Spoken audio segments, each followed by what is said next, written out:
C'est lundi, nouvelle semaine, nouvelle actualité. Mesdames, Mesdemoiselles, Messieurs, bonsoir. Au sommet de cette édition, deux nouveaux temples pour la gloire de Dieu, un à Kuiti et l'autre à Moessé. Leur dédicace est intervenue samedi dernier. Des églises qui s'ouvrent au compte de l'église Pentecôte du Burkina Faso, un élément à suivre dans cette édition. Mesdames, Mesdemoiselles, Messieurs, bonsoir. Merci de vous informer sur Canal Wimkwega. Vigoureuse riposte à l'attaque du détachement de Bourzanga, le chef suprême des armées décore le personnel de la croix du combattant. Au lendemain de la vigoureuse riposte des éléments du détachement militaire de Bourzanga à l'attaque terroriste dirigée contre leur base, le président du Faso, le lieutenant-colonel Paul-Henri Sandaogo Damiba, chef suprême des armées, a effectué dimanche une visite opérationnelle sur le site. Il s'est agi pour le chef de l'État de venir saluer la bravoure et l'engagement des hommes face à la puissance de feu d'un ennemi lourdement armé.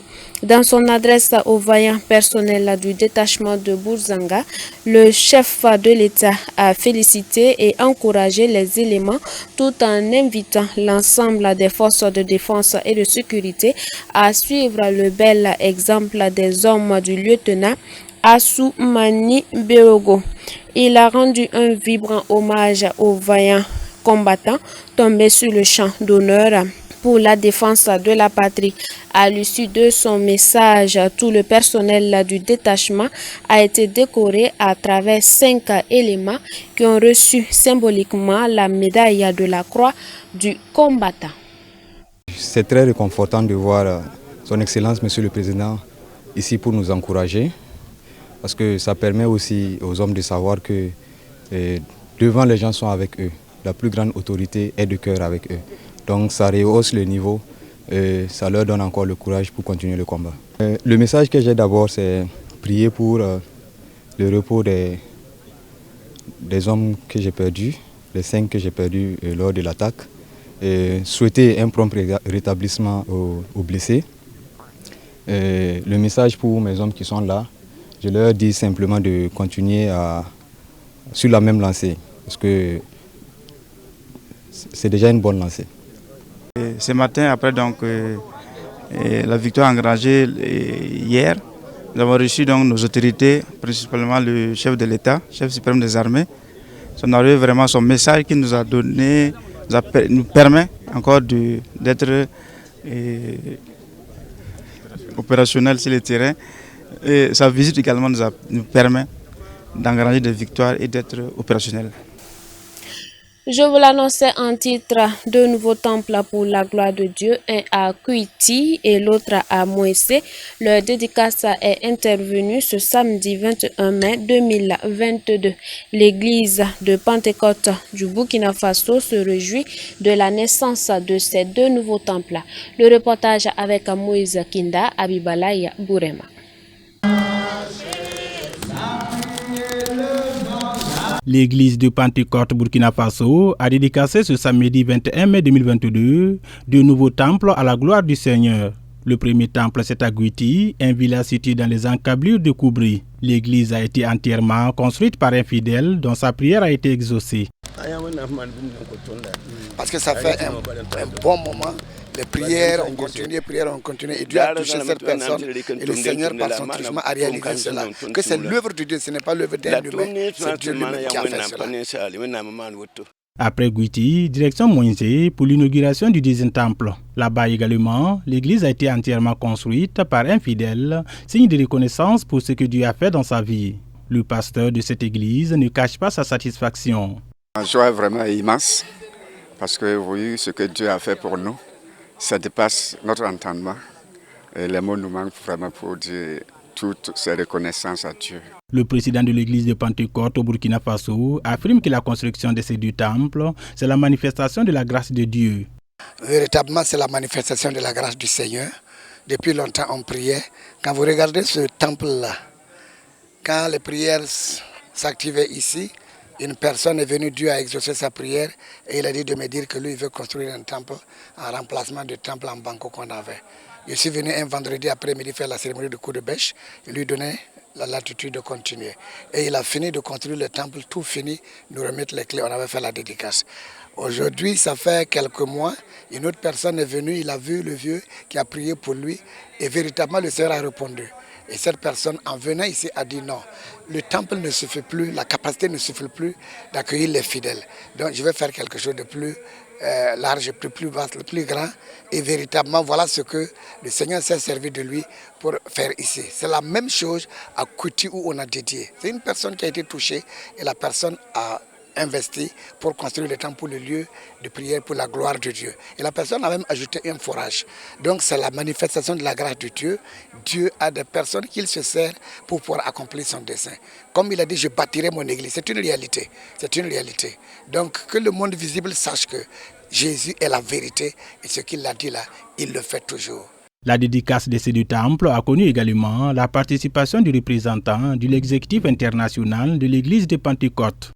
Yes, so privileged by the grace. Je voudrais véritablement rendre grâce à Dieu pour le privilège qu'il m'a donné d'être désigné par le président international de l'église, l'apôtre Eric Obnayamiche, par l'invitation de l'apôtre national de l'église du Burkina, l'apôtre Ousmane P. Zabré, qui nous a invités de venir prendre part à cette cérémonie de dédicace des deux chapelles. Je suis privilégié à cela. Et si j'ai quelque chose à dire, je voudrais simplement bénir Dieu et les féliciter. Et surtout féliciter les prédécesseurs. Depuis longtemps, Dieu est activement présent dans l'église et Dieu donne la croissance à l'église et c'est ce que nous voyons. Donc nous félicitons l'église du Burkina et tous les acteurs qui y composent et le travail qui a été abattu. Et je voudrais dire aussi que nous souhaitons que l'église continue de progresser et d'aller de l'avant à la gloire de Dieu pour que tout le Burkina Faso connaisse que le Seigneur est vraiment avec son église. Et surtout les deux édifices sont des indicateurs de la grâce de Dieu et de la présence de Dieu dans l'église et c'est ça qui a donné que on a vu ce que nous avons vu aujourd'hui. Pour rappel, la mission de l'église de Pentecôte dans son ensemble est d'établir des églises responsables et autonomes remplies d'engagés, les chrétiens de caractère remplis de l'Esprit Saint qui auront un impact positif sur les communautés.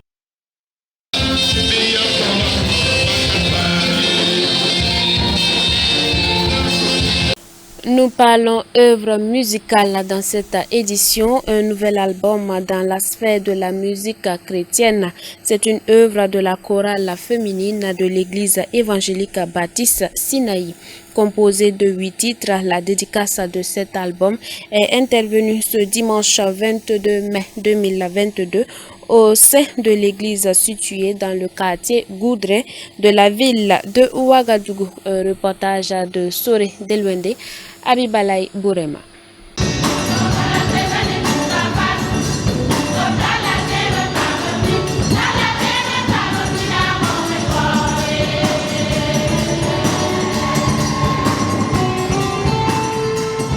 Nissa la catégorie Mouenielier, qui veut dire en français « L'homme ne doit pas oublier Dieu », c'est l'intitulé du nouvel album de la chorale féminine de l'église évangélique Baptiste Sinaï du quartier Goudren de Ouagadougou. Composé de 8 titres chantés à Morée, surprisé ses âmes et dédicacé ce dimanche 22 mai 2022. Que disent les 8 titres de cet album? La responsable de la chorale répond.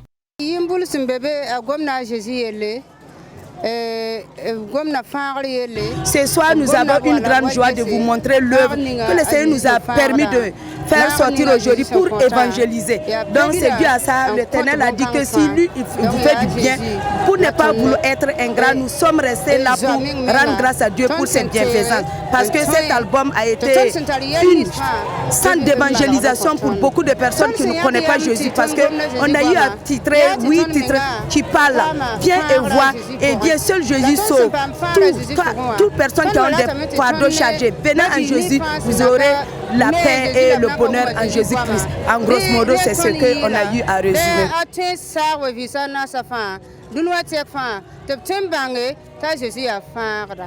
Venue soutenir cette chorale, la chantre Elani Keman félicite et encourage la chorale. Pour elle, l'album est de taille. Vraiment, après avoir assisté à la dédicace de l'album de la chorale féminine de Sinaï, et de ma bouche ne sortent que des mots d'encouragement à l'endroit de cette chorale qui a en tout cas décidé de consacrer vraiment tout son talent au service du Seigneur.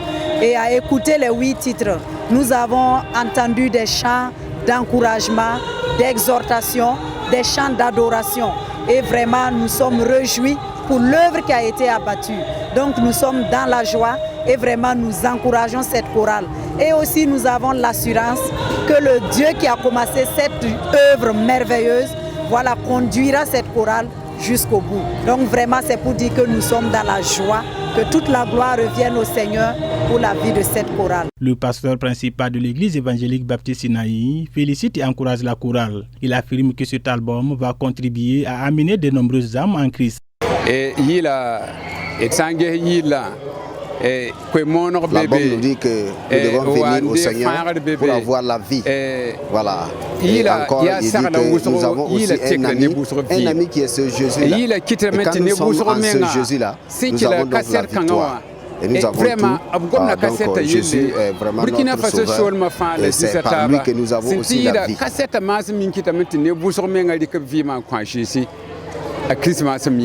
La marraine, la joie s'est lisée sur son visage. Elle reconnaît la combativité de ces femmes qui forment la chorale. C'est ce qui l'a motivée d'ailleurs à marrainer cette cérémonie de dédicace. Je vois que les femmes là, c'est des femmes qui se battent très bien. Les femmes de Sinaï, c'est des femmes vraiment qui se battent pour que l'œuvre de Dieu puisse avancer. Donc c'est pour cela que j'ai voulu parrainer cette cérémonie. Je les exhorte vraiment à aller de l'avant, parce que on ne recule pas, dans l'œuvre du Seigneur, on ne recule pas, on va de l'avant seulement. Quant au parrain, cet album fait la fierté de toute l'Église car c'est l'accord de tous. Pour lui, chanter pour Dieu est un canal solide pour propager l'évangile de Jésus-Christ.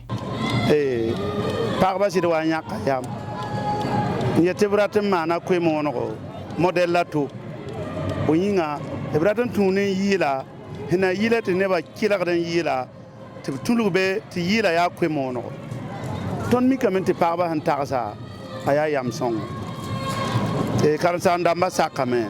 Les femmes sont venues nous voir, donc pour dire qu'ils veulent sortir un album. Donc et nous on s'est concerté entre nos comités et les pasteurs étaient donc d'accord pour ce point de vue et tout le monde était d'accord. Et donc on les a dit donc ils peuvent aller, ils peuvent continuer. Donc on a commencé et donc ça marchait. Et c'est pourquoi ce soir nous sommes dans la joie et nous demandons que dans les jours à venir qu'ils puissent progresser ensemble. Nous sommes dans la joie parce que l'album qui vient de sortir, ça fait grande chose. Parce que les gens, c'est par ça que les gens entendent l'évangile. Et nous vous disons aussi, la presse, nous vous disons merci. Merci pour le temps que vous avez pris. Merci parce que vous avez laissé le repos et puis vous êtes venus au milieu de nous. Et nous voulons que vraiment le Seigneur vous bénisse. Et nous disons merci aussi à Madame Ilboudou. Madame Ilboudou qui est venue nous accompagner depuis longtemps. Nous sommes vraiment dans la joie et nous rendons grâce au Seigneur pour cela. Que le Seigneur vous bénisse au nom de Jésus.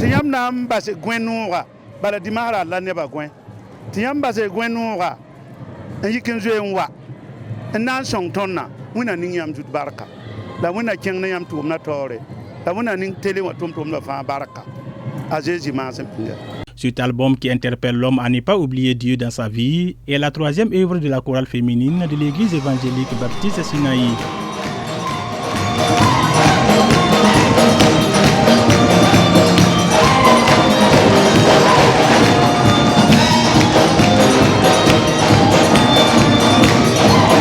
Nous parlons crise humanitaire pour ouvrir la page de l'actualité hors de chez nous. 100 millions de déplacés dans le monde entier.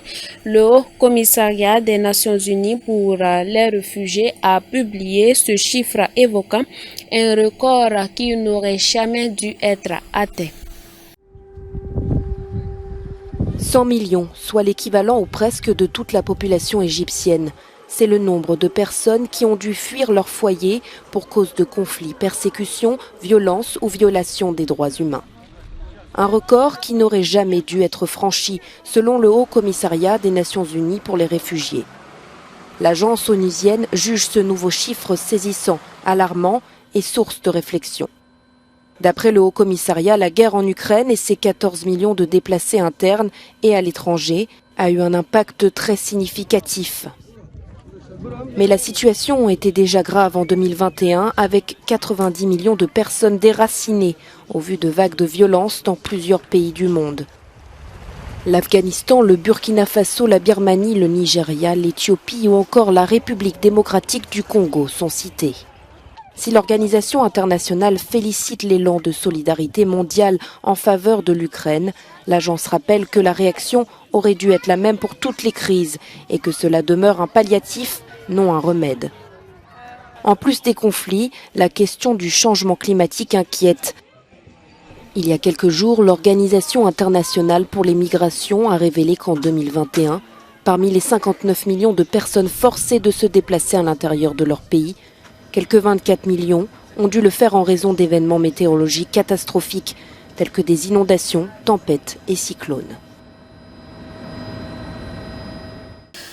En 2009, le Yemenia Airways faisait un crash avec 153 passagers à bord. Les 152 personnes ayant perdu la vie, 13 ans plus tard, la seule rescapée du crash rend témoignage. Elle est l'unique survivante du crash de la Yemenia Airways qui a fait 152 morts en 2009. Âgée à l'époque de 12 ans, Baya Bakari se rendait avec sa mère aux Comores pour un événement familial. 13 ans plus tard, la jeune femme témoigne à la barre au procès de la compagnie aérienne. Elle raconte le crash en pleine mer.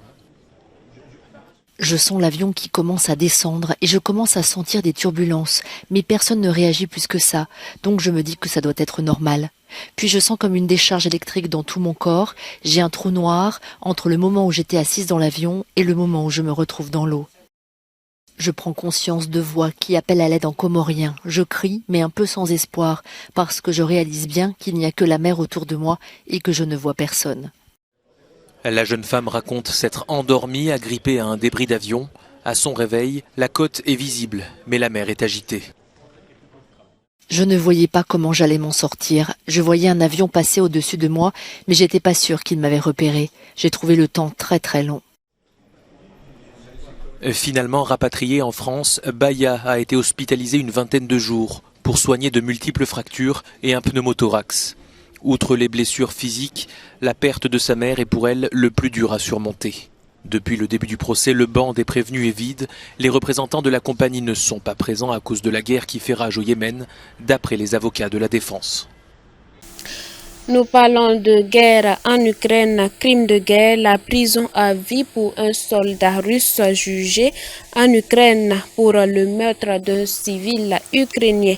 Il s'agit là du premier procès pour crime de guerre depuis le début de la guerre avec la Russie.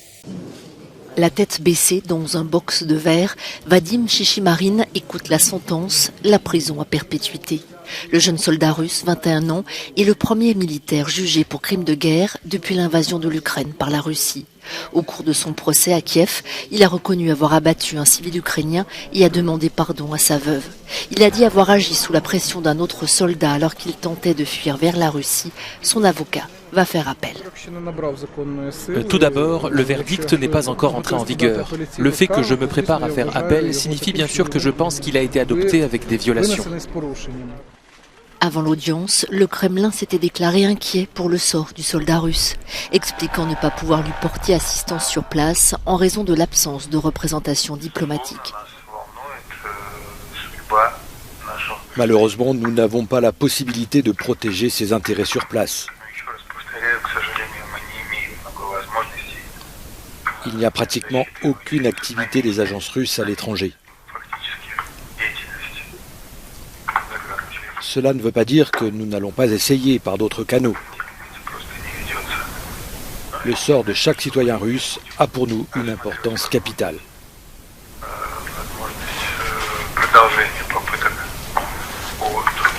L'Ukraine a ouvert des milliers de dossiers de crimes de guerre commis selon Kiev par les soldats russes depuis le 24 février. Les enquêteurs affirment avoir déjà identifié plus de 8000 cas présumés de crimes de guerre. Les ministres de la justice de 5 pays occidentaux, dont les États-Unis, ont fait savoir qu'ils soutenaient cette action judiciaire. Nous parlons de la nature avant de terminer cette édition. Quelles espèces d'arbres trouvons-nous dans les Alpes et quelles sont leurs utilités avec l'épécia, le mélèze, le cendre et encore plein d'autres espèces d'arbres. Donc la région des Alpes est l'une des plus boisées de la France. Avec l'épicéa, le mélèze, le cèdre et encore plein d'autres espèces d'arbres. La région des Alpes est l'une des plus boisées de France. Cette forêt, située à Arit, est soumise à un modèle d'exploitation durable. C'est la première condition pour accéder à la certification Bois des Alpes, un label soutenu par l'Europe qui garantit la traçabilité et la qualité du bois des Alpes françaises, de la scierie à la construction finale.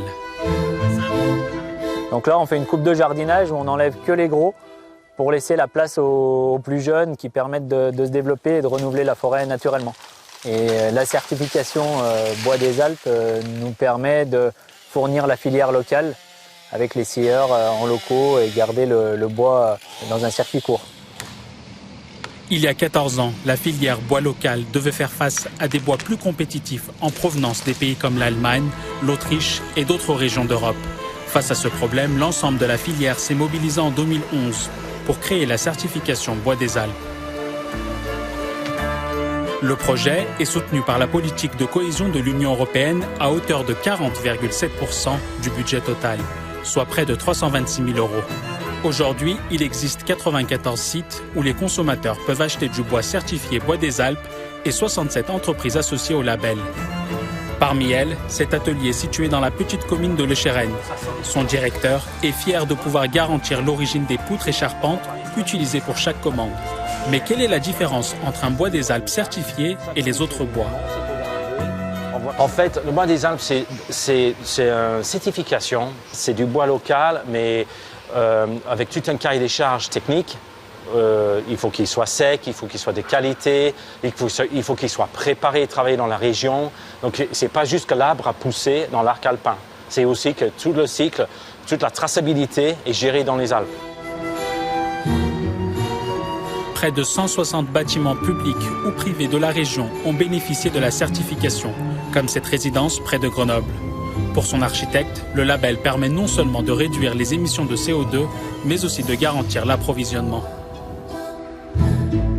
On est quand même très impacté par des conflits qui peuvent être relativement éloignés.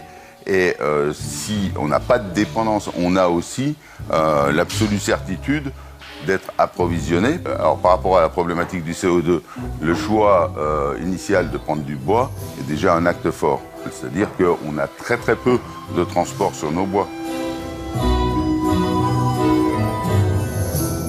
Voilà, c'est avec cet élément de nature que nous terminons cette édition. Mais rappelons que l'église Pentecôte du Burkina Faso se réjouit de la dédicace de deux de ces églises, une à Kuiti et l'autre à Mouessé. Leur dédicace a eu lieu samedi dernier. Vous avez pu suivre donc ces dédicaces dans cette édition. Fin de ce journal, vous nous avez reçus depuis Zabré.